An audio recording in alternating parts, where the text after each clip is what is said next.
Oh my goodness. Happy New Year, everyone. Welcome back to SPIDERVERSITY. We are here to talk about a whole new Spider-Man. It's a brand new world. Yes. Here to talk about Tom Holland's Spider-Man. And what's cool about this, originally, for those that don't know, when I pitched this to Sal, the goal was to do all of the mainline Spider-Man movies before No Way Home. And then they ended up being chunkier than I anticipated. And so we spread them out. But the good thing about this is that now, like the previous Spider-Mans, we get to look at this beginning with context of where we're going. Oh, yeah. We've got the full, as of right now, we've got the full picture of Tom Holland's Spider-Man journey going into this.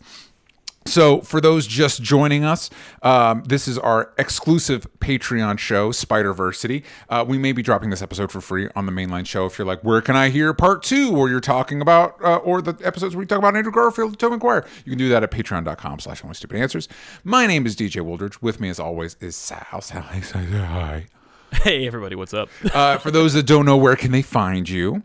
You can find me exclusively on youtube.com/comicpop or anywhere else Comic Pop is found. So it's not really that exclusive, but it's still pretty great. So join us there. Please go check it out. There are links in the description. If you're watching the video version of this, I feel like the thumbnail behind Sal, is that the Superman red and blue logo? It is, but I doctored it because we covered a story that uses the Superman blue logo for his Elseworlds son. And so I was like, oh, this will be a... I think I'm using the thinky parts right there. I can get 2 bites of the apple if I use that artifact, but change the colors. Oh, my God. Yes. I remember it's so funny when you like I went back and read Grant Morrison's Justice League run. Iconic. Yes. But it's funny how he just has to deal with Superman blue in the middle of it. It's so shoehorned, and he's like, well, that's comics. Yeah, whatever. And it's one of those, when you give something like that to a master like Grant Morrison, they just make it work. And you think, it almost makes you think, oh, maybe that was a good idea. It wasn't. It's just, you put it in the hands of the right creator, they could just make anything not seem shitty. Exactly. Anyway, that's not what we're talking about. We're talking about Spider-Man Homecoming, released in 2017, in the halcyon days of 2017. And that's why we're still the Trump presidency when that was going on. Whatever, it doesn't matter. Yeah, this doesn't matter. I got married in 2017, so I feel I'm a good partner for that year. This is a good year. 2017 is a good year. For me, yeah. The synopsis for this movie is Peter Parker balances his life as an ordinary high school student in Queens with his superhero alter ego Spider-Man and finds himself on the trail of a new menace prowling the skies of New York City. That's actually a really good synopsis. That sounds like a synopsis of the first movie. Yeah, it does. It does. It does. They're all the same movie. Let's get down to the brass tacks. They're all the same movie.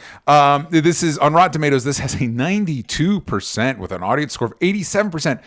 Which is wild. It's such a weird, especially for an MCU movie. Usually audience scores are a little bit higher. But again, I know we do Rotten Tomatoes every one of these shows. It literally doesn't matter. Meaningless. But the way it aggregates it, it's like... No, but it's worth... Yeah, it's worth looking at. Yeah, it's like an artifact. This is why we share it here. Yes. But it's basically, the way it aggregates is like you could have given it like a B-, and it's like, that's a plus, and it goes to its score. So it's whatever. It's functionally meaningless other than an artifact of how people felt about it. Yep. The critics' consensus is Spider-Man Homecoming does whatever a second reboot can. Whatever the hell that means. That means. Delivering a colorful, fun adventure that fits snugly in the sprawling MCU without getting bogged down in franchise building. This movie was directed by John Watts, who prior to this had done such hits as Clown and Cop Car. I have not seen Clown. I did, when he was announced for this, I did watch Cop Car. It's fine. Right. Yeah. It's fine. Yeah, as I understand it, John Watts' career has always been just kind of he's fine. Yeah.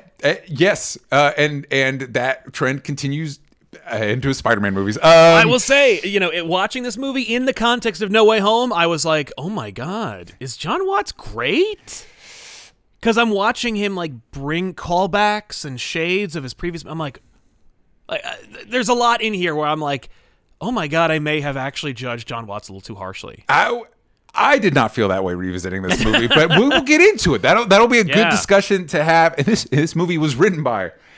Buckle up, kids. Jonathan Goldstein, John Francis Daly, John Watts, Christopher Ford, Chris McKenna, and Eric Sommers. Yeah. That's a lot of people. So there's 6 drafts of this movie? Yes. And there's definitely... We'll get into it. The MCU Spider-Man movies, I feel like, overall, are pretty good. They definitely do feel like there are definitely a lot of cooks in this kitchen. There's Kevin Feige and the Marvel people and Amy Pascal and the Sony people and the writers and the directors, and all of them have notes. And I don't know that any of these movies quite congeal into a cohesive idea, but we're getting ahead of ourselves.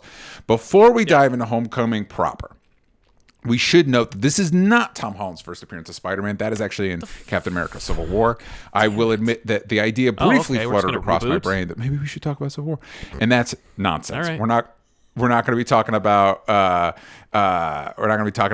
Civil War or Infinity War or Endgame, because Spider-Man is maybe like 10 minutes of each of those movies, and they're like each 3 hours long.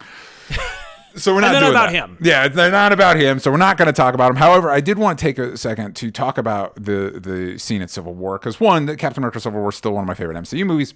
It's great. And two, Peter Parker's scenes in it are basically perfect, in my opinion. Yeah. It's a great introduction to this character. Sal, do you remember sitting in the theater when the big words "Queens" popped up on the screen? Jubilation in the theater. I remember, myself included, I was just so thrilled. Obviously we all knew he was going to be in it.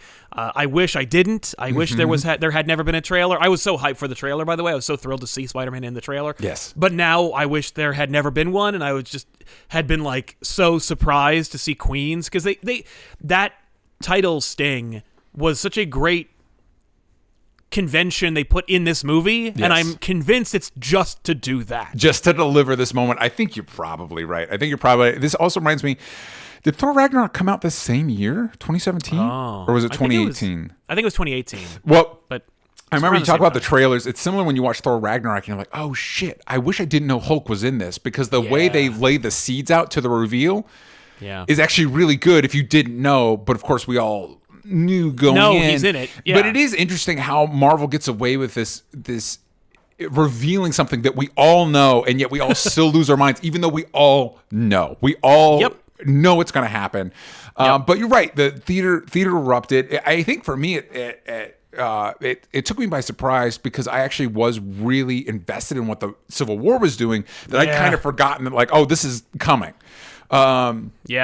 Because so that moment happens. We get Tony stopping by Peter's apartment, and the writers behind that team that went from Winter Soldier to Civil War to Infinity War and Endgame are really good at doing what, like, the best, like, superhero cartoons do, like Justice League Unlimited and Avengers: Earth's Mightiest Heroes. We're distilling a character down to their core elements, so, like, within like minutes you're like, oh, I know who this person is and I know how they fit into what's happening. Yep, and we cut out anything that might be superfluous or that we know already. Yes. Like, legitimately, Tony Stark asks him how he gets his powers, and he starts to tell the story, and he goes, I don't care, never mind. Like, just moves on to the next thing. Yes. Because we know. Yeah, and he also, like, the when they asked him why he does what he does, and he's like, if you can do what I do and you don't, that's when the bad things happen.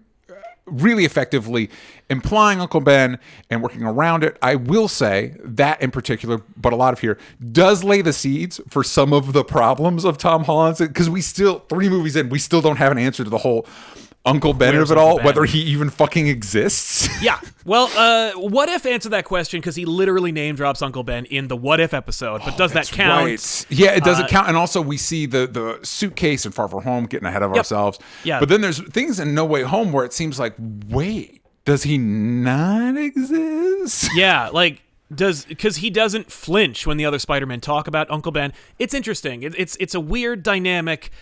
Homecoming seems to imply Uncle Ben as well. Yes, and we'll get into that. But I did want to, again, and we'll get to the Homecoming. He doesn't say the mantra in this movie. He says, like, he does the Amazing Spider-Man route, where he says something like it. Yes. Yeah, I like it, and then we get it, and again, we're getting ahead of ourselves, but we get in No Way Home, and his response when May says it is, I know. So it's like, does that know as in I've experienced these things, or is it I know because I remember Uncle Ben saying that? Right. And I guess we'll have to wait for Spider-Man freshman year to get the lowdown on that. Right.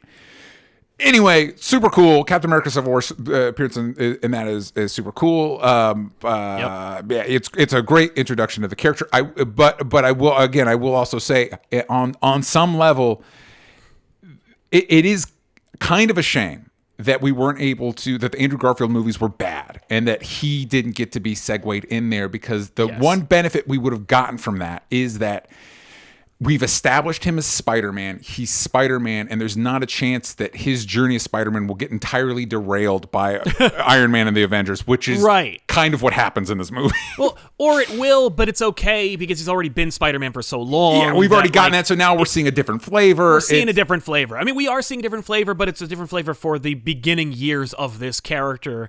So it's kind of a shame. Yes, I agree. And I remember there being debate about whether like Andrew Garfield was going to be used, whether Sony was going to reboot with a new Spider-Man and like they were going to like let MCU have Andrew Garfield Spider-Man because they didn't care about him anymore. Yeah. I was okay with anything, although the Civil War scene sold me 100% on Tom Holland. I loved his portrayal, his chemistry with Robert Downey Jr., his interaction with Aunt May, the fact that we threw away the Forest Hills house, but all right, fine, they're in this apartment, but like it's more real. He's dumpster diver. And his confidence comes when he is Spider-Man, like when he just finally like he has the web shooter and he hits Tony Stark with it and he just says, "Don't tell Aunt May." It's the first time he actually stands like toe to toe with Iron Man. Great moment. Yeah, great moment, and it is worth noting. You're right in that scene. It is a great showcase of, oh, this is why you cast Tom Holland. Like this kid is killing it. He's doing great, and he does great in this movie as well. And that's our segue into Homecoming proper. Yep. We don't start with Spider-Man, though. We start with Mr. Michael Keaton as Adrian Toomes, as he talks to Tinkerer, whose real name is Phineas Mason. I'm going to call him Phineas Mason. I'm going to call him Tinkerer. It's going to get a little dicey when we get into the Shockers, but we'll figure that out in a second. Sure. And Toomes shows Tinkerer a drawing his daughter did of the Avengers, and he's a proud papa. He thinks it's great. It's not, but that's okay. We're going to move on. She's a kid. It doesn't matter. So we are at the aftermath of the battle for New York, the Avengers taking down the Chitauri, and Toomes and his team were introduced to Schultz and Jackson, the Shockers, in the future, and they are been contracted by the city to take down the alien tech, and they are going at it with like they're basically going at it with like hammers and stuff. They're like, who knows what this stuff is? Let's figure it out. We're taking it out. We're moving it out. Like we'll deal with it with a fine tooth comb when it gets back to the warehouse. But for now, our job is to clear this street. Yes. I'm like, that for me, all of this scene, I was like at the edge of my seat. I've been waiting for this movie since Andrew Garfield's reboot. Like because The Amazing Spider-Man is in the same year as the MCU has already been established. So I'm like, why isn't this in the MCU? Yeah. When Giacchino's score of the Amazing Spider-Man, of the Spider-Man theme song played over the Marvel logo, I got misty. Yeah. I was like, it's happening. Like, I'm in the theater. I'm watching this happen.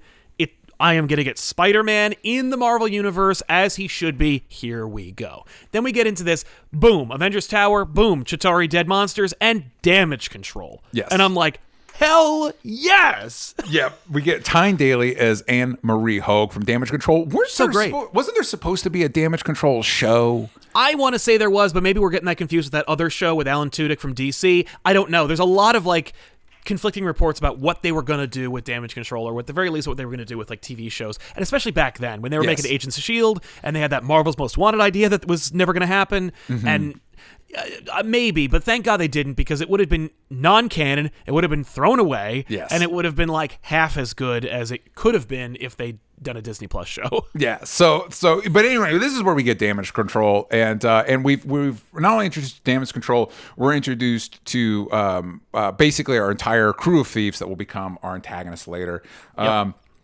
And Damage Control takes over, and we find out that they are it's a government deal with Stark Industries, and this will also begin the theme of our villains making very cogent points that the movie has no idea what to do with.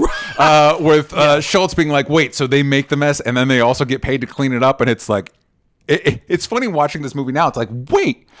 Are they right? Like, this whole movie, I'm like, wait, I actually think I'm Team Toomes on this entirely. I like it because he is a real villain. Where he believes he's right, you get his motivation, but I think it's a little more subtle than it could have been, where if you don't think about it too hard, yeah, like he's entirely sympathetic, and I get it. But at the same time, like by the time he gets to the end and he's talking to Peter about like guys like us, I'm like, you live in a mansion. You drive a Jaguar. No, Tombs. Yeah. We're not the same guy anymore, man. Like, and you got rich off of theft. That's not the same thing. Now, I like the idea of Damage Control being a subsidiary, or at the very least, like, maybe they were a thing, and then Stark bought them and used them. This is still him trying to make up for Civil War. Like, this is him being like, okay, so obviously, like, I don't want to be Iron Man anymore.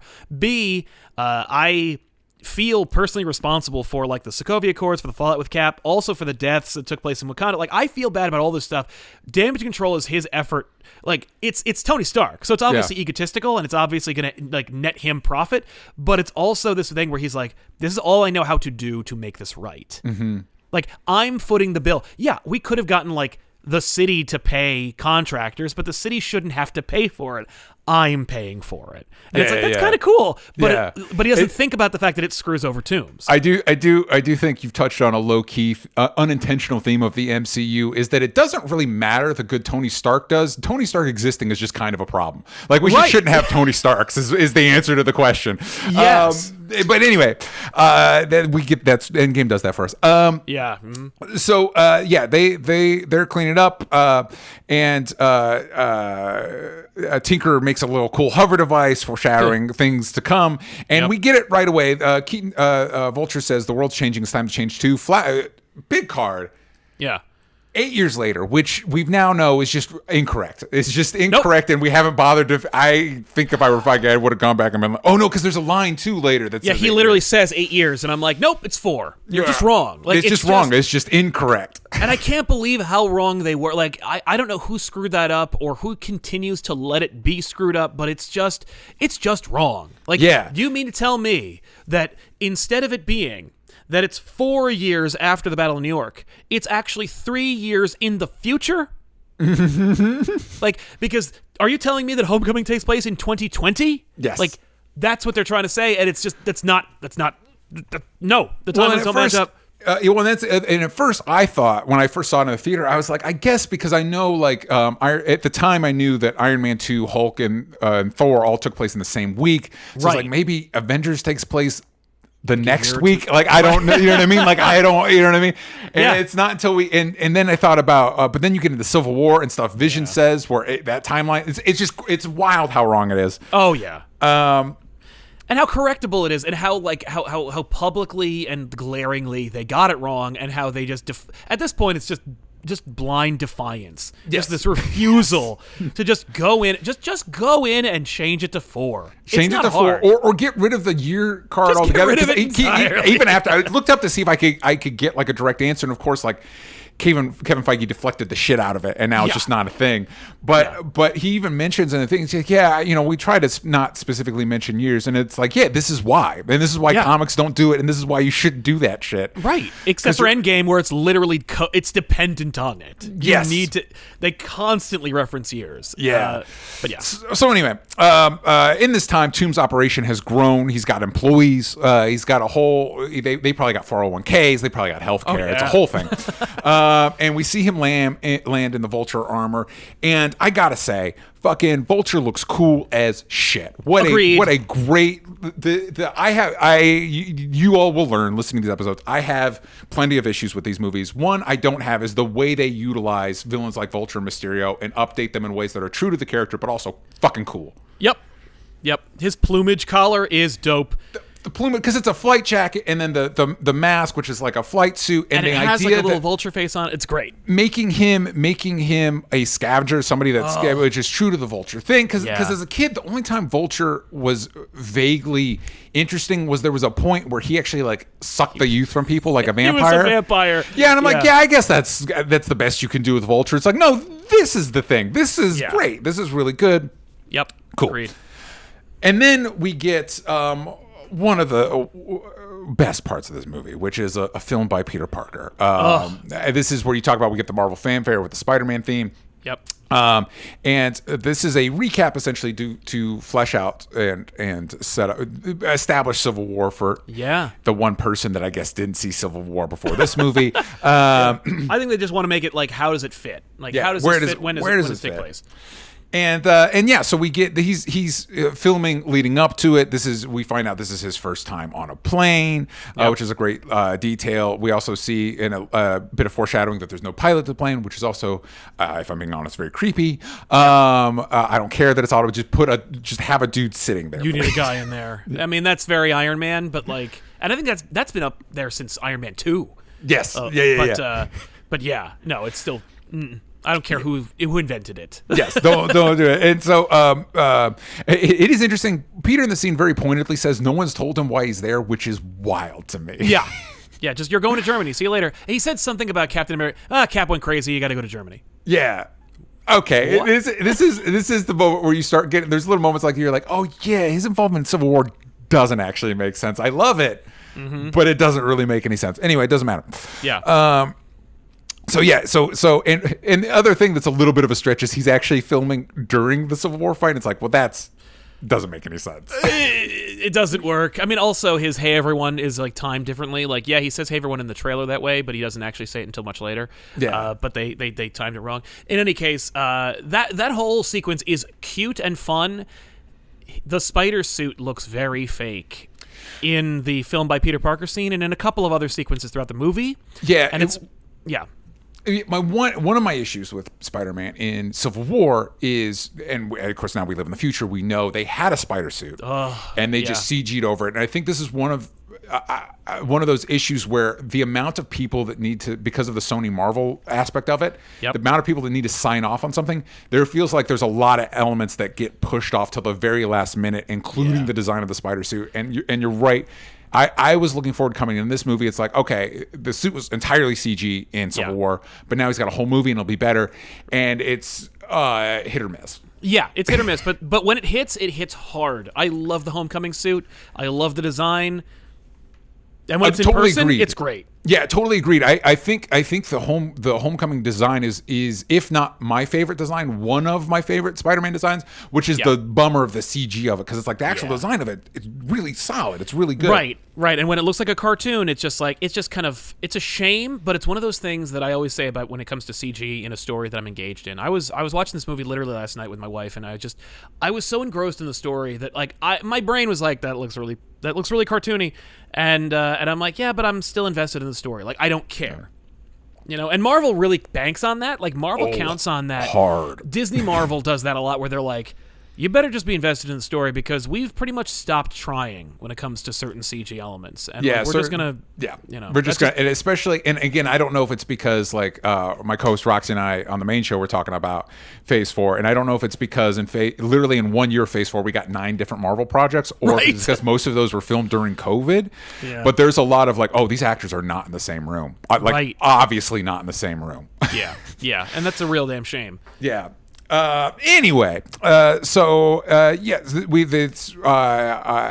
the ride home after the whole Civil War fight, we finally get our first appearance of Tony, and it is interesting looking at this. It's like, oh yeah, that's the Robert Downey Jr.'s Tony Stark. Dominates whatever scene, like literally whatever scene he's in. So it's like the idea of having this movie, it's like it was going to be a challenge just because again, there's a reason. There's not only a reason that Iron Man is the foundation of the MCU. There's a reason that the Iron Man movies have always done better than the Iron Man comics, and it's because of Robert Downey Jr.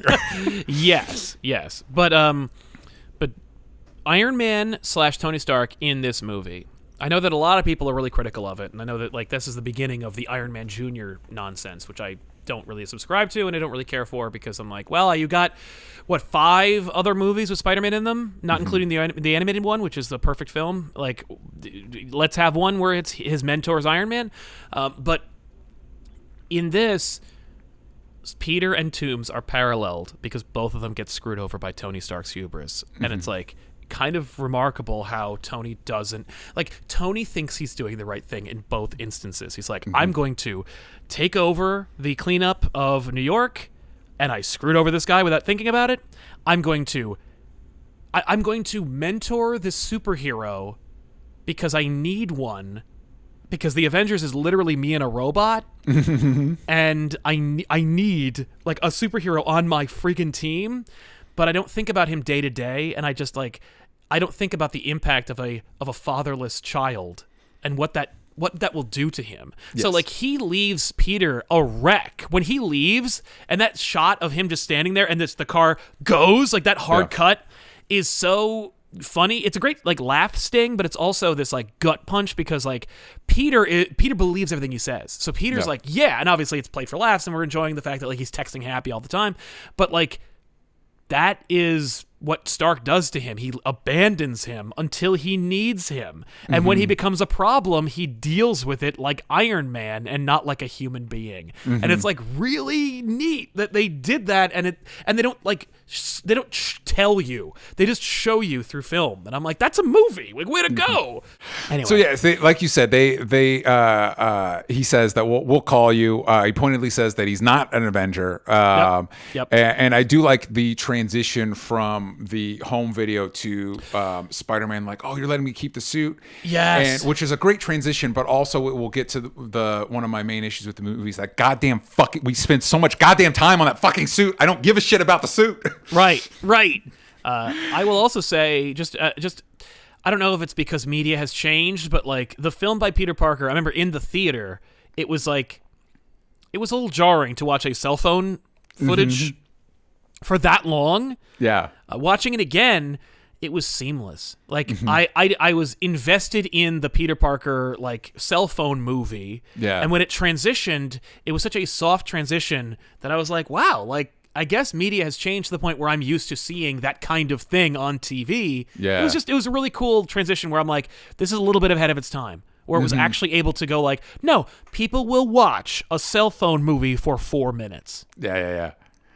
And so now we cut forward 2 months later, a lot of time jumping in here. Peter is still texting Happy because Peter cannot, no matter what version of Peter it is, that the boy can't take a hint. No. He arrives at Midtown High. He's almost hit by a flash car. Introduction of friend of the show, Tony Revolori. Yep. And this is clearly a nerd school because when he walks in, everyone's carrying on like weird science projects and shit. Yeah, it's a science academy. That's the idea. Is it's a science school. I was like, that's a neat idea. I've seen that before. I think Miles in the comics goes to a science academy. Like, it goes. Yeah, like a magnet school, right? A magnet school. Yeah. It's like, you know, if you know you're going to be into science, you spend 4 years in high school doing science. I'm like, yeah, because really? we all know exactly who we're going to be. Yeah, in at high 14, school. We all know what we're going to do and what we're going to be. That's not the only thing this movie's going to take from Miles. We are introduced to Ned, a.k.a. Genki. And he petitions Peter to build his Lego Death Star, which that'll haunt these movies for the foreseeable future. And this is a nerd school, but it does have cheerleaders, and they do make fun of them. Yeah, what? It's a weird like they're school. nerd cheerleaders. Yeah. Also, it is weird because they have the cheerleaders that make fun of them, but also hands down the hottest girl in school is heading up the academic decathlon. Yes. Well, listen, I have seen like actual like private schools where like the big thing is the academics or the like extracurriculars. Hell, I was watching a movie. It was Teen Wolf. I was watching Teen Wolf the other day. The original Michael J. Fox. The original, not the yeah. show. Yeah. But in that movie, it presupposes the concept that if you're in the theater, you're really cool. And that's a coveted position, is having a role in the theater. And I was like, what? Like, you know, and he plays basketball and he's a loser. Yeah, and what a loser. Wait, when?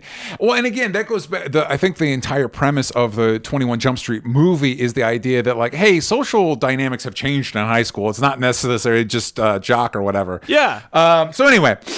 But what a weird school this is.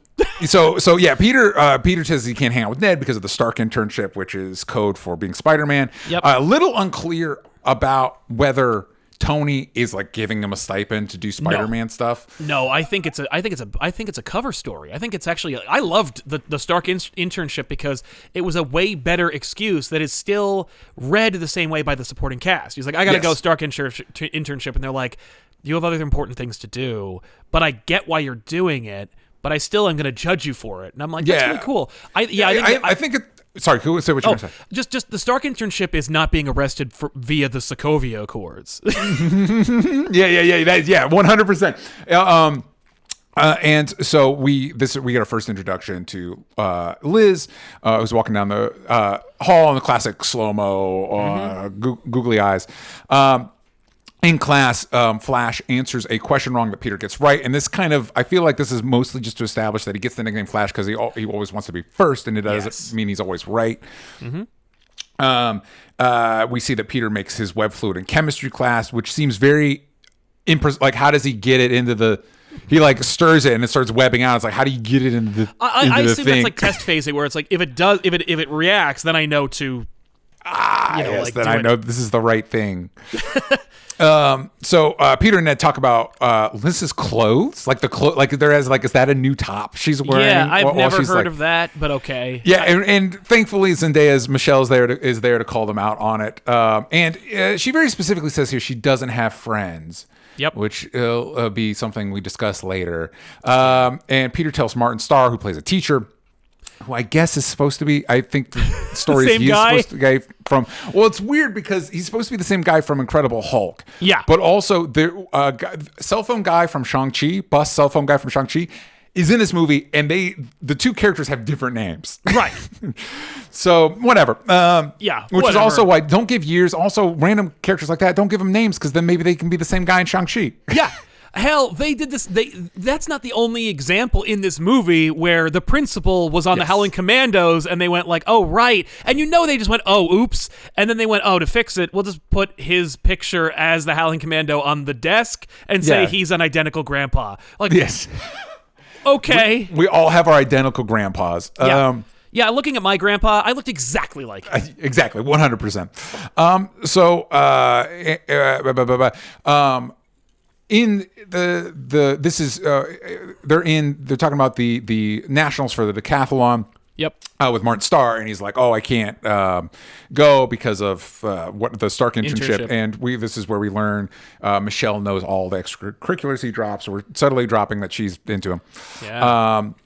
And after school, Peter straight up spider jumps over a fence because I guess he doesn't give a shit about his secret identity. Just does not give a fuck. He's just so excited. I love this image of Peter who just can't wait to get through school just so he can be Spider-Man. Yes. And it's not because he wants to be like he's lost his mission. His mission was like, I have to help people because Uncle Ben. Now it's like I have to be Spider-Man because Tony may call me today. Yeah. To be an Avenger. And 2 months. Yeah. But I love that. That's such a kid, man. 2 months is an eternity. Yeah, exactly. So I would have thought he would have gotten the memo at this point. No way. No way. He wants to believe he's wearing Stark tech every day. Every day. Peter trades barbs with who I'm going to call Bodega Guy. That is a bodega, right? We don't really do the bodega thing in LA. Yeah. Okay, cool. So Peter changes into Spider-Man, and the weird detail that weirded me out, he just straight chucks it. He's like, "Fuck these shoes," and he throws them down the alley. It's like, wait, are you not gonna pick those back up? Because he puts everything else together, but the shoes, no. Maybe he's just like, I've learned over time, no one touches the shoes. Yeah, so nobody cares about my shoes. I'll find my shoes later. Right. He knows I should put these in the backpack because the backpack will get stolen. There is a good chance the backpack will get stolen. Yep. So I like this that the suit is all baggy. Yeah. This is one of those things I like on paper because what's the one thing we've all talked about in all the Spider-Man movies is how the fuck did he put together that clearly really expensive suit? Yes. I like that we segue all that. Tony Stark made it. I like that. I would have been fine if we left it at that. Yeah. Box just fell. And I like that it's all baggy and he hits the button and it tightens up. It's like, that's cool. Yeah. So, and the Ramones start playing because this movie is very in touch with the youths and what they're into. John Watts apparently made the entire junior cast watch a marathon of John Hughes movies to prepare for this. And I was like, that's nice. When is it a John Hughes movie? Yes. And what does a John Hughes movie have to do with any teenager today? Mm-hmm. I'm sorry. I'm sorry. I'm an English teacher. I taught in schools. it's not the same. It's not 1-to-1 anymore. John Hughes movies are not like timeless. Yes, yeah, and it's also this movie's filled with so much like Britpop. You know what I mean? Like what? And it's like British Invasion, Britpop. It's like yeah, I mean it's fine.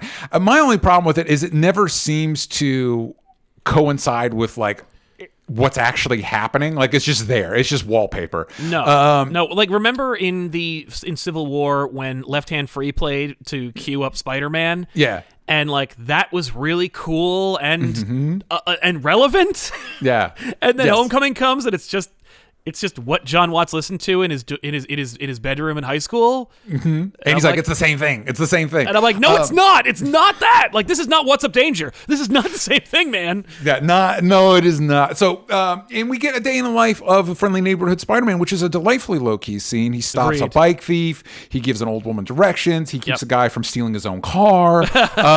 And which that scene, of course, leads to our Stan Lee cameo. Yep. And there's a couple times in this movie where I stop and my note is like, is this the best scene in the movie? This is one of those. This is one of those scenes because it's like, yeah, I like this little moment. We also get the actor I mentioned before from Shang-Chi, Zach Cherry, who asked him to do a flip. Great, he's so great. Do a flip.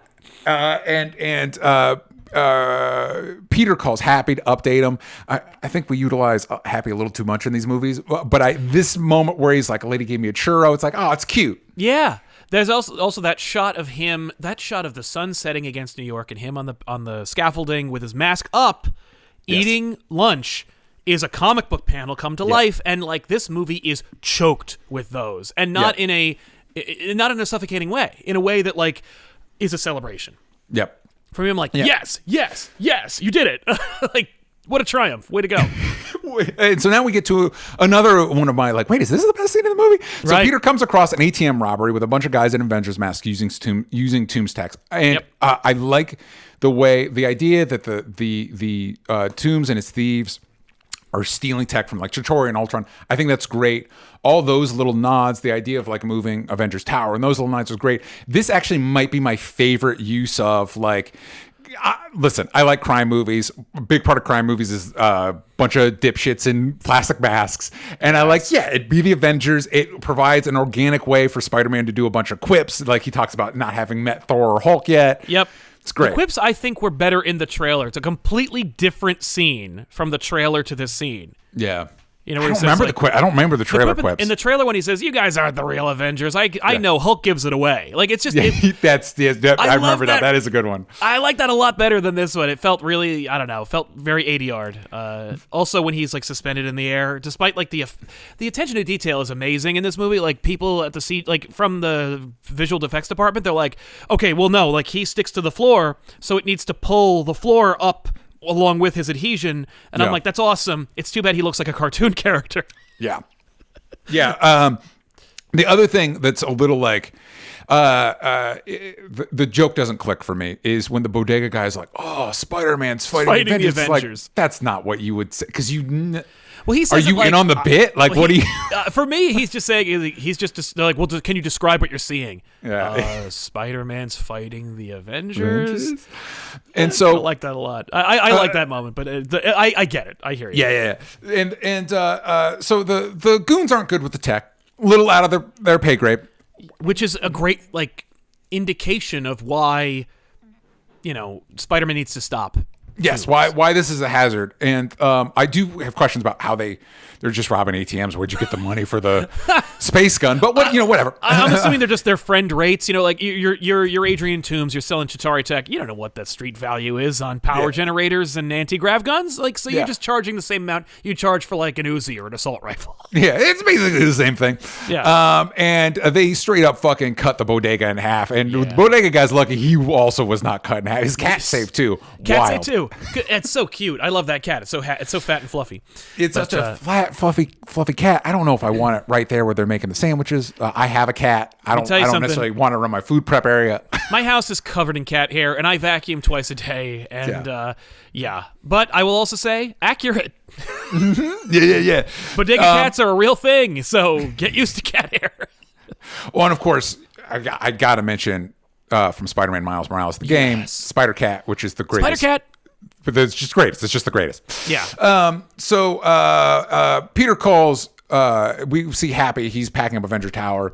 Yeah, what the hell? Can we talk about Avengers Tower for a second? And this, this weird lead burying they're doing on this freaking tower. First of all I've wanted for 4 years, not 8 years, is to see Spider-Man go to Avengers Tower. There's a poster of Spider-Man on Avengers Tower. There's a fake post-credit scene somebody made with CG of Spider-Man on Avengers Tower. This is the movie where Spider-Man joins the MCU officially, and we're getting rid of Avengers Tower? Yeah, and it's what? And we have spent 4 years now. Yeah. Wait, there's the distance between Avengers and Spider-Man Homecoming is the distance from now to Spider-Man Homecoming. That's wild. My God. So we spent 4 years now. It feels like a lifetime, probably because of COVID. Yep. So we've spent 4 years now. Well, who bought Avengers Tower? We still don't fucking know. We still don't know who bought it. And I don't think they do either. Oh, yeah, for sure. They for sure do not. People, especially at this age, we'd like to. I think maybe that 8 years was the first crack. And wait, maybe they don't know what they're doing. Yeah.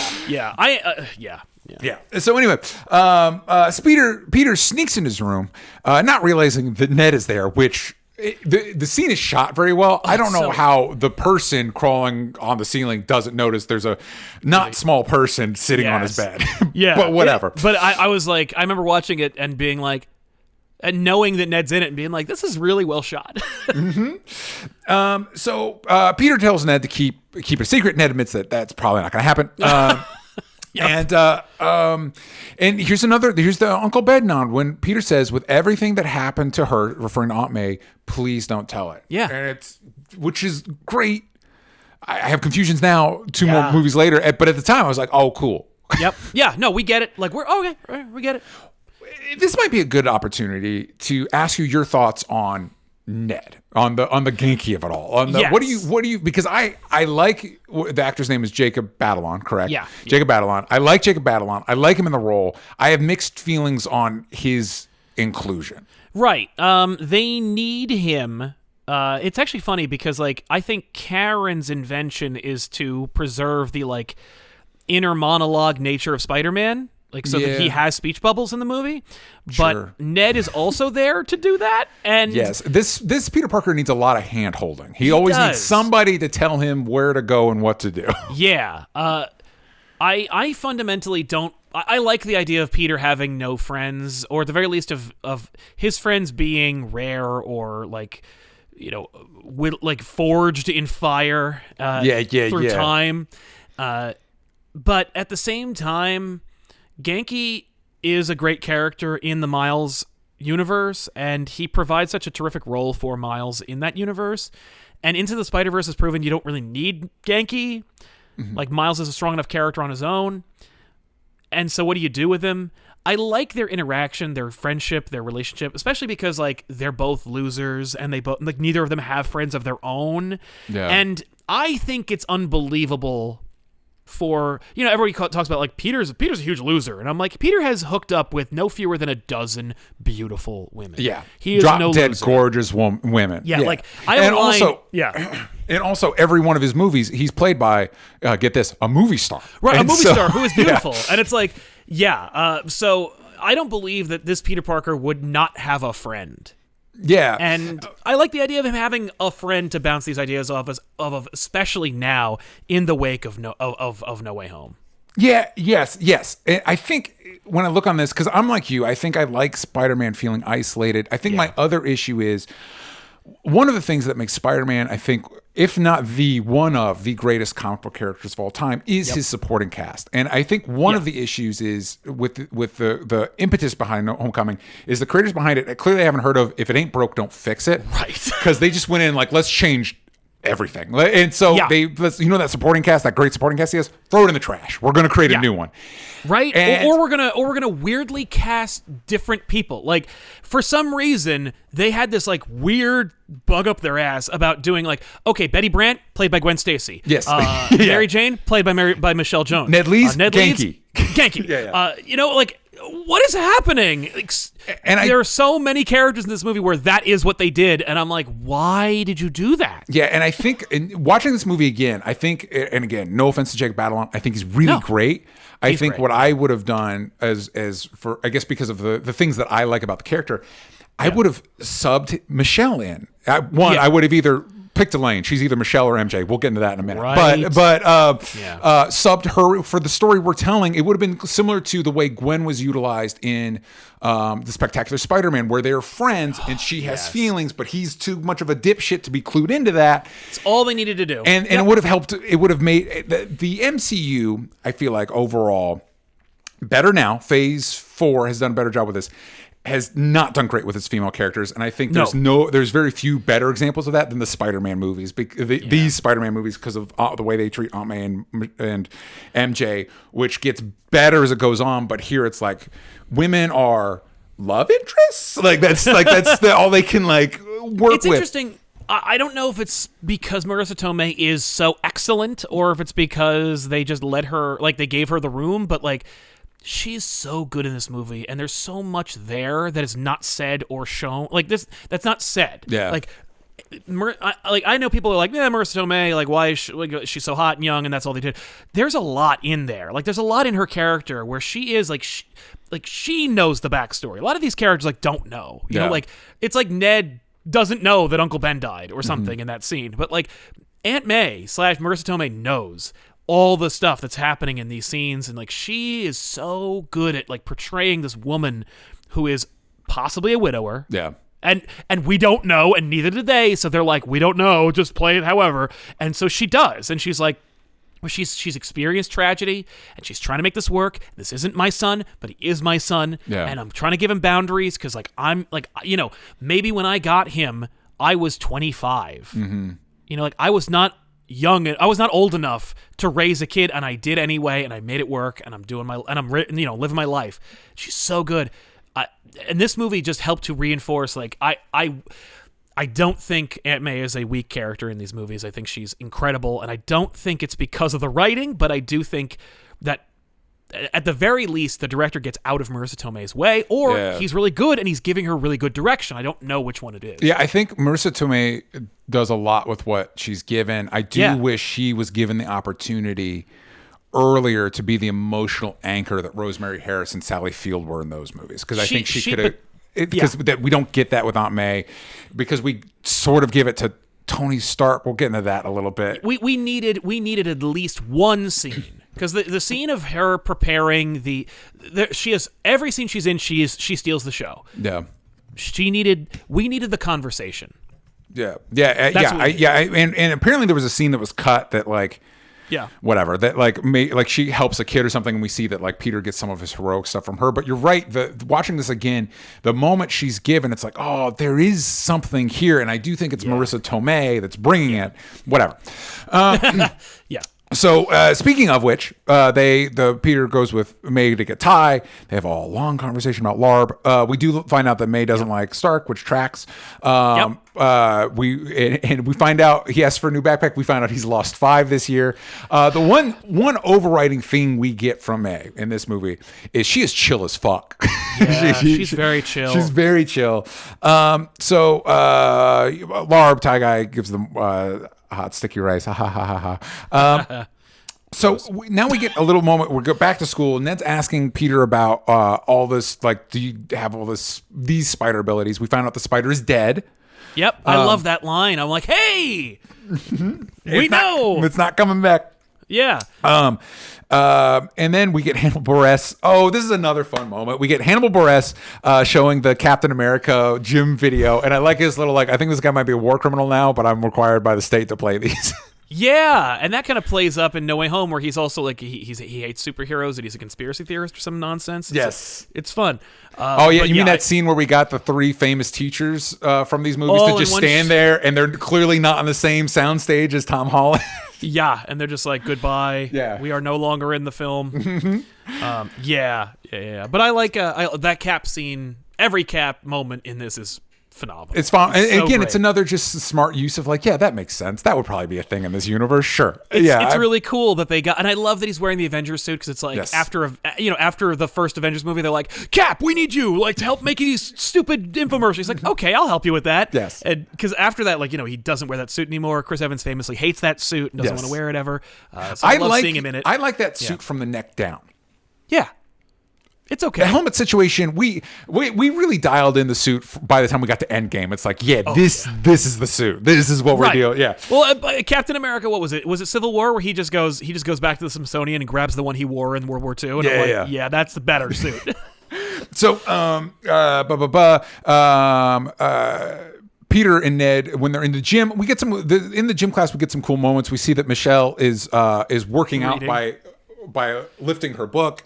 What a real high school moment. I remember kids doing this. Yeah, and then I also like the moment where the gym teacher notices Peter's doing really good on the sit-ups. He's like, good job. And then Peter, like, this is a very Spider-Man moment of like, oh, and he has to like slow down. Like, I'm still a weak nerd. That's the bit I'm doing. Exactly. Like, he's effortlessly doing sit-ups and he's like, dude, this is a far contrast to slam dunking and shattering the backboard. Yes.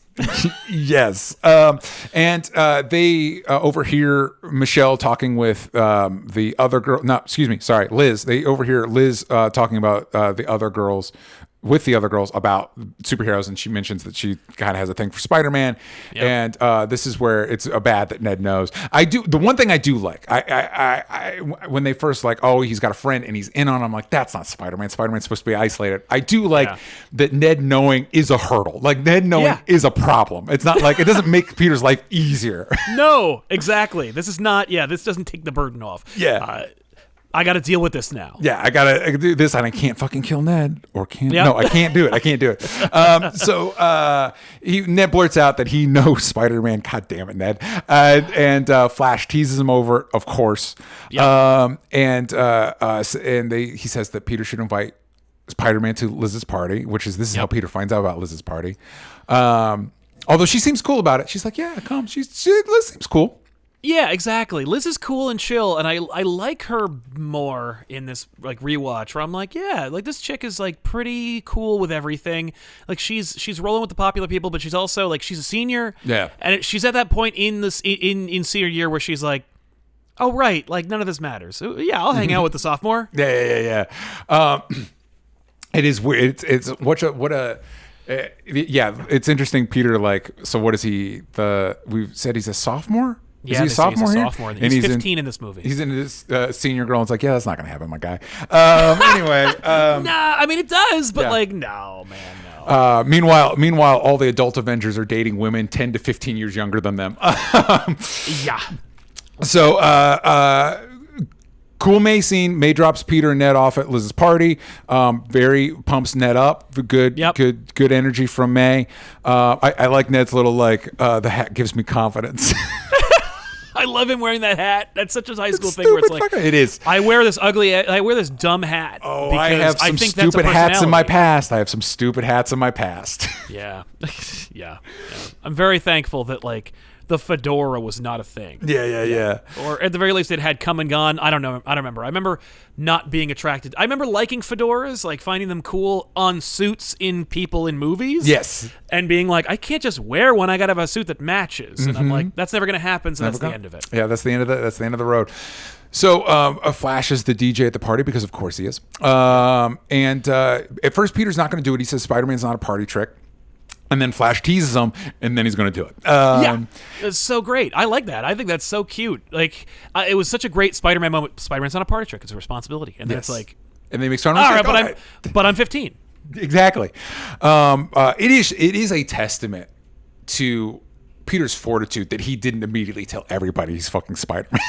Yeah. Well, that's a kid who grew up like alone, and he had a family. Like he's experienced tragedy. Like this guy knows like to keep his shit together. We gave Andrew Garfield and Tobey Maguire's Spider-Man a lot of shit for some of the decisions they made because for the most part those versions of Spider-Man were adults, and this one, it's clearly a kid, and it's like good on you for not just like being more like Ned and just blurting it out to everybody. Right, because he would have done it immediately. Exactly. Yes.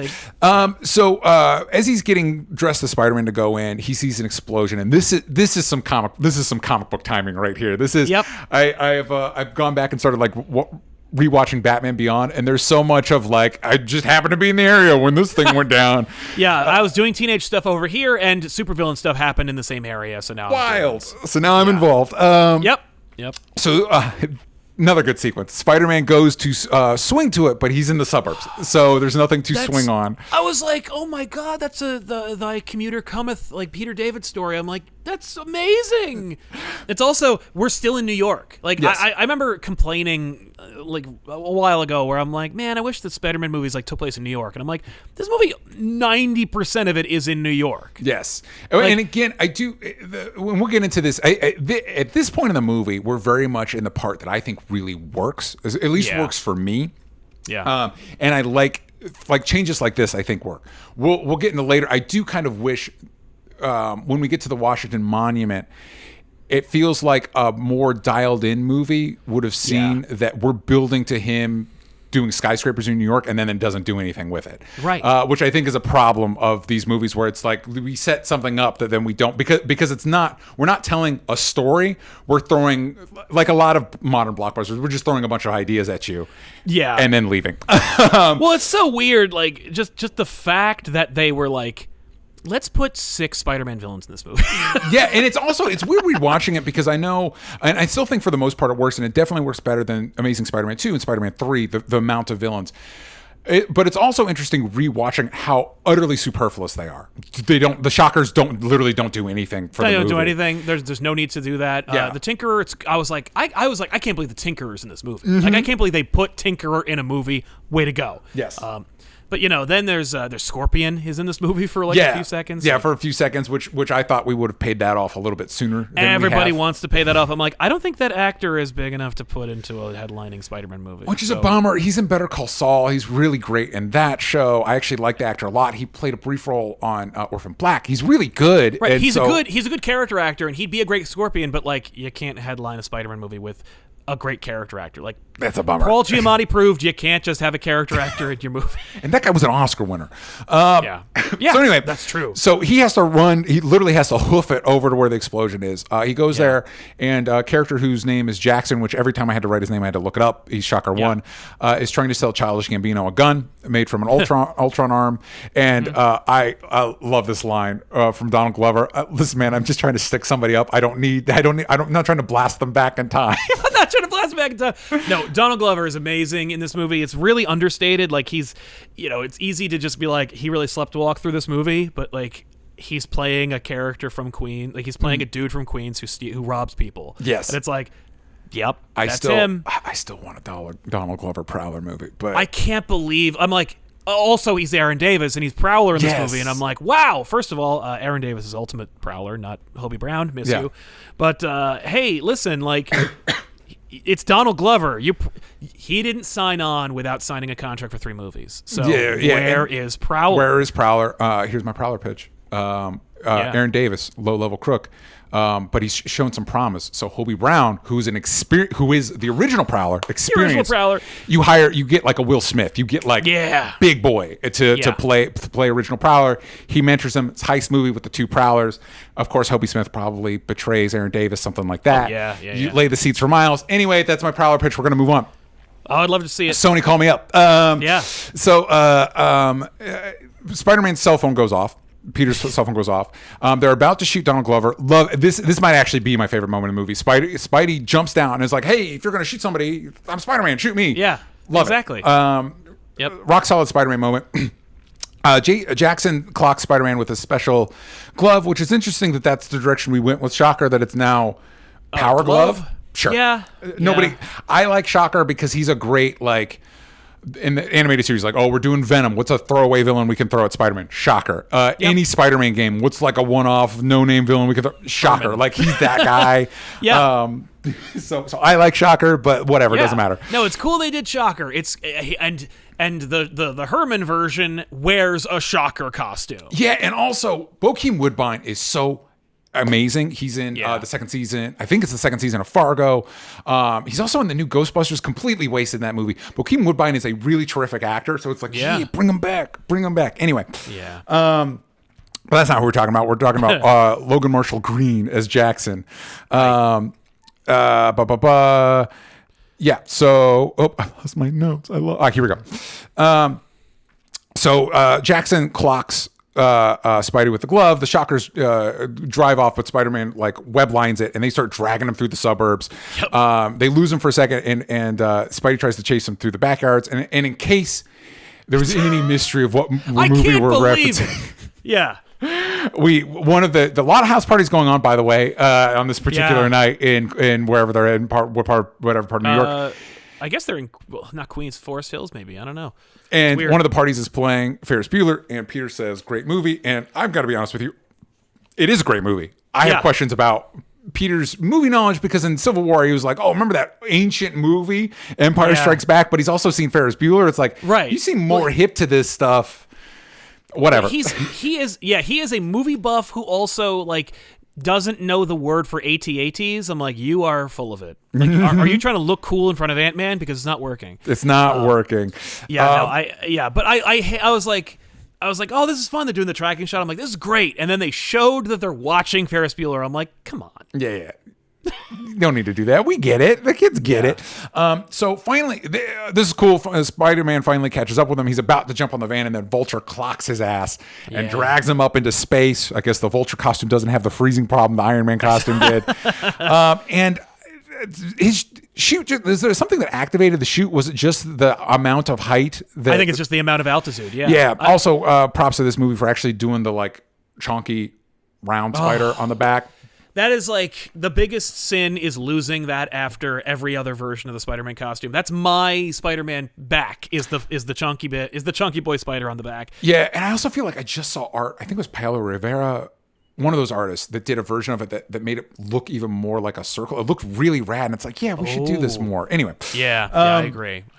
So it activates a parachute. The parachute yanks him away from Vulture, and he just plummets into the water. And I understand that he is supposed to have spider powers, but I think that's a dead boy. I think that's a broken neck. The amount of punishment Spider-Man can or cannot take, this is always the case, but it is also true in this movie, is very plot dependent. Totally. Yeah. He gets hit by a bullet train in the next movie. Yeah, he gets hit by a bullet train in the next movie, and then some rocks fall on him later, and he really struggles with it. Anyway. Yeah, exactly. And so Iron Man, air quotes, yanks him out of the water, and Stark's not actually there. It's a remote pilot suit. He's in like India or something. India? Yeah. And he tells Spider-Man he wants him to be a friendly neighborhood Spider-Man, and I'm sure this will be thematically relevant and not haphazardly deployed throughout the movie. No, probably not. And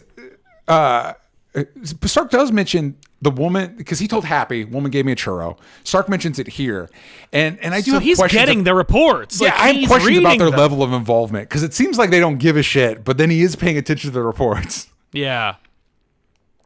Stark also mentions that he has pull at MIT. Yep.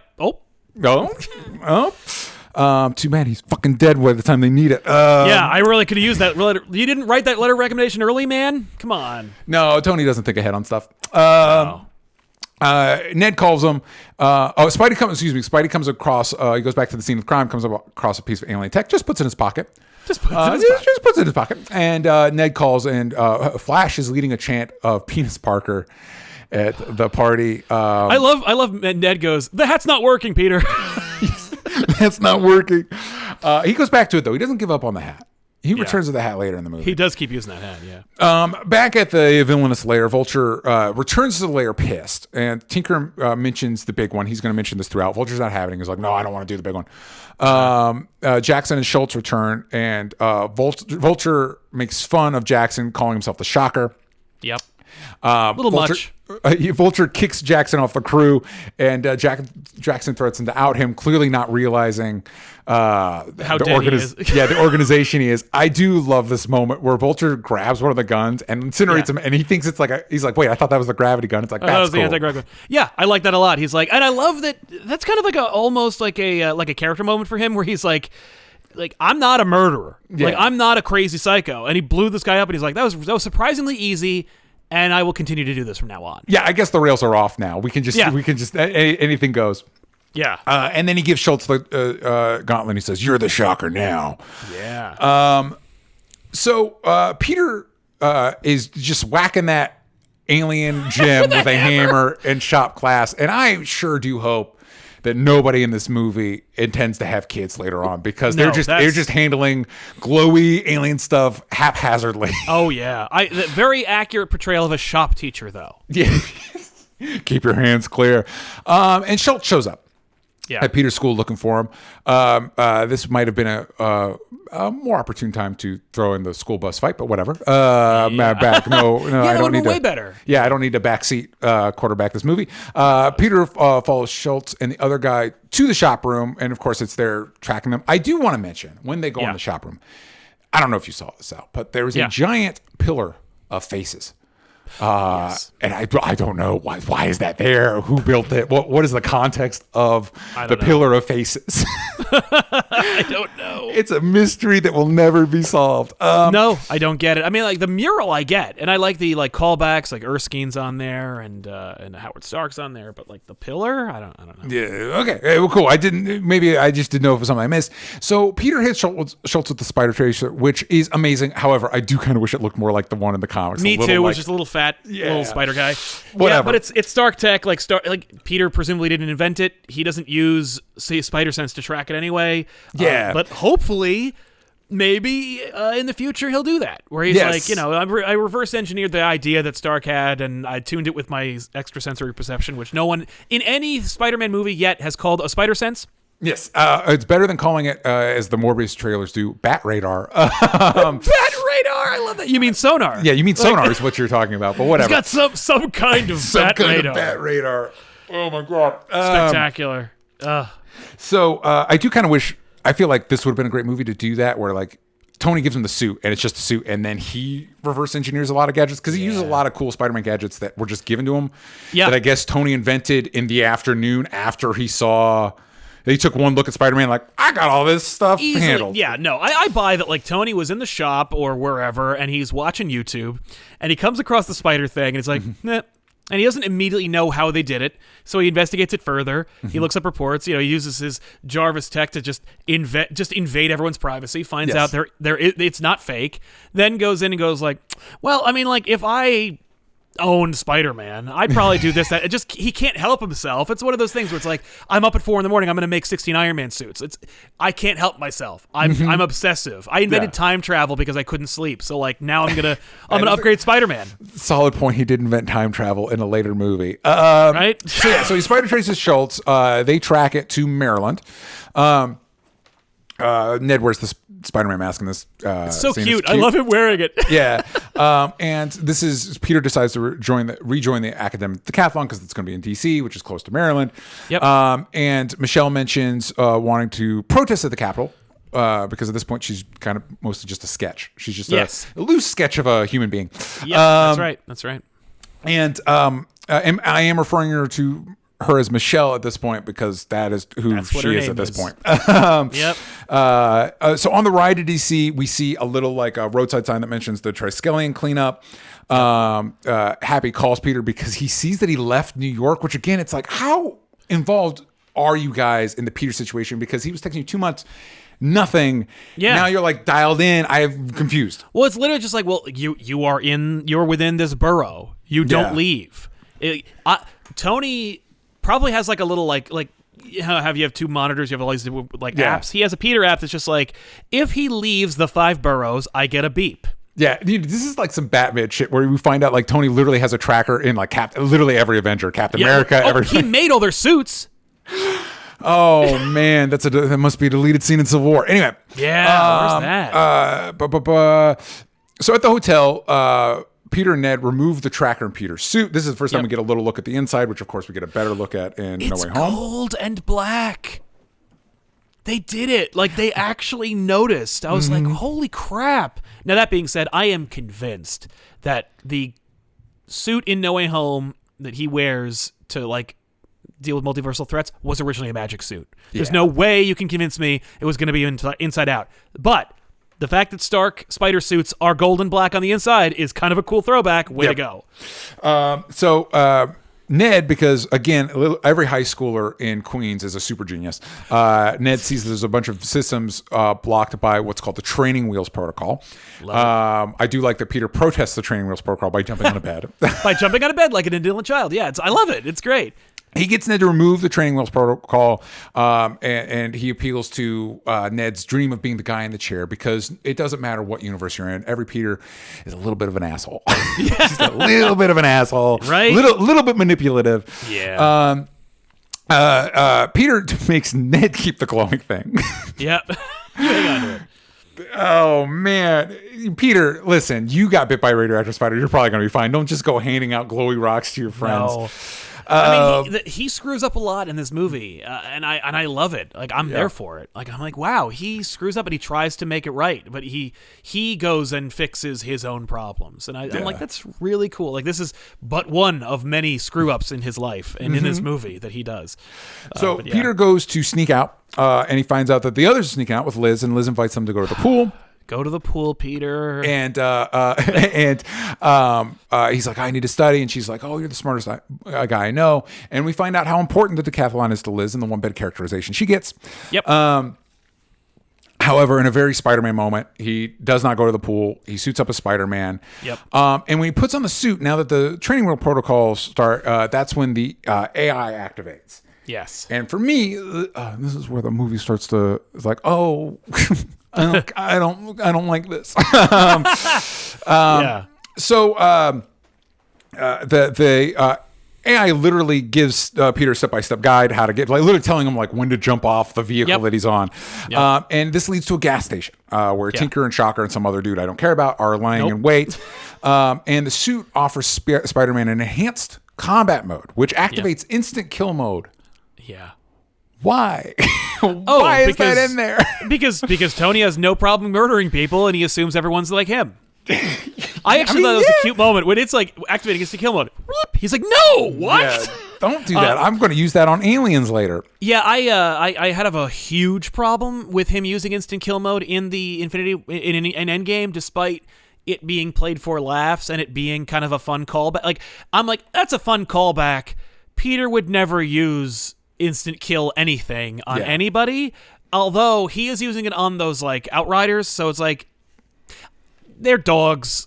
Yeah. Fine. We're like their dogs. Cut to a scene where they're like having coffee in the break room and they're talking about their kids and shit. Yeah, exactly. They're robots, Morty. It's okay to kill them. I wonder if like it'd be great to see it go completely off the rails. Like Karen's like, let's do this. Yeah. And he like goes after Ebony Maw and just starts stabbing him in the face like repeatedly. We're gonna get into it. Karen is a full-on AI with a personality and wants and needs and goals. I don't care for how hot Karen is. Why am I sexually interested in Karen? Movie, don't make me horny for Karen. That it's Jennifer Connelly doing the voice. It is Jennifer Connelly. She is the most gorgeous woman in the universe, including my wife, of course. Yes, but like, yes. Yeah. But it's and she's also Paul Bettany's wife, so it's a little callback to that. But she's way too hot. Like she's like sultrily talking to him. She's like, if I did, I wouldn't be embarrassed. I wouldn't mind. Yeah. Like, what are you doing? And you've got a haptic suit. Like, here we go. Like, I don't know. You're like, Liz. I'm sorry. I found somebody. I found somebody, and she's all suit. Around me. Literally. So anyway, Spidey falls on his face because in combat mode he gets little web balls. Yep. And again, I kind of wish Peter had invented his own web gadgets and not. Yeah, but Stark. At the same time, like he didn't even have gadgets until Ben Reilly. Like literally, it was 3 settings of webbing, and that's it. Ben thought, I'll make them into impact webbing. Like that's when we get to like video game level Spider-Man, like taser webs and stuff. Yes, I like the idea of him using this, like of Stark being like, of Stark overdoing it, and it trips him up. He's like, if I don't have just regular webs, I am less effective as Spider-Man. Yeah. But I think, again, for me, the part of the issue is that this sequence then becomes, in a way, more about Tony Stark than about Peter. And I have had 3 movies of Tony Stark. I want to know more about the Peter in this universe. Like, what? Yes. We've gotten multiple movies of Peter, but not this Peter. So anyway, you're right. It does, like the Ned thing, this seems like a positive thing, but it's actually tripping him up. Yeah. So the truck that they're targeting rolls by. Vulture flies up. He uses this cool portal cube tech that we saw established earlier with Tinkerer. And I think they call it a phase shift disruptor or something like that. Phase matter shifter. Yeah. Sure. So Vulture drops in and steals stuff, which is then, when he comes out, was grabbed by Spider-Man. Yep. His web settings are still off, so he doesn't like shoots 2 lines away from Vulture. And he falls in, knocks one of the phase shifter cubes in with him, and so when he goes to jump out, he fucking clocks his head on the thing, which again, I think he would have died in the water if that gave him a concussion. I think he would have died in the falling water. That's all I'm saying. Probably. So Peter wakes up. Busts out of the truck and he's in an empty warehouse, and it's empty of people. A cavernous warehouse, a cavernous warehouse, perfect. And this, we find out this is like a damage control vault for like, this is basically where they store the Ark of the Covenant. Yeah, exactly. And this is where Spidey bonds with Suit Lady. Well, he's killing time in the warehouse. It's cool that we're spending time giving Suit Lady characterization instead of any of our other female leads. Or any human being. Yeah, whatever. And he names her Karen because I don't know why. It's not relevant to anything. It's weird that he didn't pick any character from like his long history of being Spider-Man from the comics. Yeah, I don't know why he picks Karen. Karen, also, it's kind of, I wouldn't. If this movie were made like 2 years later, it's like, well, let's not do Karen. Yeah, let's not do Karen. That's kind of a memey, inappropriate name. Yeah, you don't want whatever. So they did that. So Spider-Man starts pulling stuff out from the truck, including an Ultron head, which is Ultron's not dead. Ultron, if their head's rolling around, if there's Ultron's a head and it has light up eyes, it's not dead. It would have been so funny if it started powering up and like you got a little bit of the voice, and then he moves away and it shuts down again. You're like, oh fuck. That would have been, yes. That I would have been way okay with that if he like accidentally almost triggered Ultron again.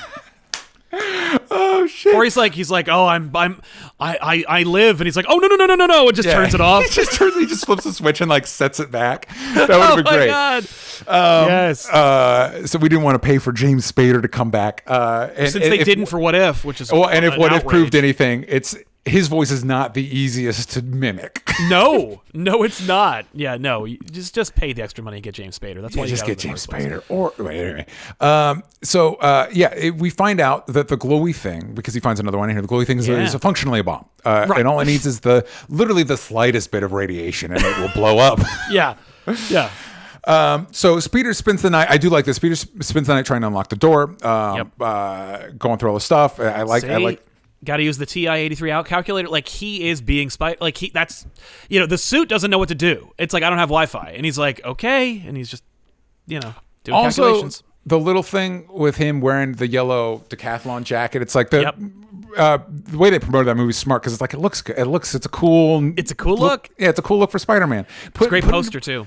Yeah, putting jackets on Spider-Man just works for some reason. I don't know why, but it does work. You know what? Because it's a form-fitting thing. It's like he's actually wearing clothes now. Yeah, it's like putting a shirt on Donald Duck. It feels right. It feels right. Yeah. So at the decathlon, Michelle wins, and they go to the Washington Monument after. And in the scanner, their backpacks, the glowy thing gets scanned, and it's gonna blow up. Oh no! And it does. It shoots. Good thing it's directional, and it just shoots off the top of the elevator. Well, I guess because it's random, it's not like it just exploded. It maybe it penetrated some like element of its shielding here and not there. Yeah, whatever. It doesn't matter. The only thing I like about that scene is that it does give a bit of characterization without telling, which is that Peter and Ned have ugly picture lock screen images of each other. Like both Ned and Peter have each other on their lock screens doing a like ugly picture of each other, and I'm like, that's really cute. Like what a fun real moment. Like what a thing I guess kids would do. I've never done that, but I'm not like 15. Yeah, exactly. I haven't been for a minute now. Exactly. So to get to them, Spider-Man starts climbing the Washington Monument, and we learned that he's never been this high before. He gets a little bit of vertigo. Yeah. Which I don't know the measurements of skyscrapers in New York to the Washington Monument. Monument. He's been higher than that, but like I would assume that the Empire State Building is higher than the Washington Monument, but maybe not. Well, but again, I feel like this is the idea of like the Spider-Man. I think it's like whatever issue 4 or 5 or whatever. When he fights the Lizard, he goes to Florida. Spider-Man travels, which is something we haven't gotten to see a lot. Exactly. The idea of having climbed the Washington Monument, cool. Yes. I do think it would have been cool if it's like, okay, we've established he's never been this high, so we're building up to him doing real Spider-Man shit on the Empire State Building. Yeah. That's not what we're doing. Well, he does go higher though. Like we do see him because he's fighting Vulture. He's got to go up high. Yeah, he fights on a plane. He literally fights on a up plane. in- And yeah. and it's like he has to, so he Yeah. does. Like, and that's that. And he's wearing the tracksuit. We'll get there, but yeah. Oh, Also, that's I right. He like, doesn't have the glider wings or anything like that. yeah, he's got nothing. I do like the inclusion of those. The Yeah. little web wings. Which are comic accurate. I love Yes, them. exactly, Yeah, because it's one of those things where you're like, oh, I thought this would never happen. Me Because too. why would it? Why would No. it? Where would it come in? yeah. I could So, see. yeah, so I could see like Toby Spider-Man webbing his armpits and like makeshifting it. But yeah. You can definitely see Sam Raimi when they were first designing the costume suggesting, "Can we?" And they're like, "No, that would look dumb." And he's like, "Okay, okay, I won't." All right, sorry, fine. guys, I'm sorry. So he climbs to the top. He needs to as he's climbing to the top, the security guard's like, "Everything's fine," and then Karen in his head is like, "Everything's not fine." And Yeah. a cop helicopter shows up with a sniper on it, which makes me. I was What like, did you where's think the was sniper coming from? like? I'm all for like I like that it's like the world versus Spider-Man. So like every Yeah. time law enforcement's involved, they're all ready to shoot the shit out of Spider-Man. Yeah, exactly. But it is like, what did you think was happening here? To That warrant. you're a sniper, like Right, like wheels up in 5 and get Yeah. the sniper on the wing. Like, really? That fast? There were like 3 helicopters ready to go. I was like, yeah, wow. yeah.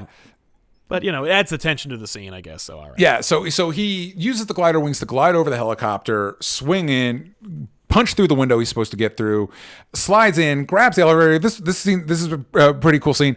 Grabs the elevator, pulls him up, and gets everybody off. Last person, of course, the last person he gets off is Liz. Yep. And again, this is Karen is a full AI, and it's like, I kiss her. This is your moment. And again. I'm not a fan of Karen. I love Jennifer No. Connelly. Not a Yeah. fan of Karen's inclusion in this movie. Right. So for me, this scene doesn't work. Well, I So think anyway. it's a weird like callback. They're like, you're upside down. There's the girl. You're supposed to kiss her because that's what happened in Spider-Man, right? Like that's the movie moment. And I'm like, all right, that's kind of fun. It's like a little fourth world. That's like a fourth wall breaking moment as opposed to an actual like moment in the movie. I don't know why Yes. it's there. Well, but yeah. And again, like the moments that are movie moments that if you put them outside of the context, I don't know if they make sense. Yeah. Peter falls into the mist, and Yep. then Flash jumps on like, "Do you know Peter Parker?" And it's like, wait, well. I kind of like that moment. I thought it was just because he has those are his priorities. Yes, anyone needs to know.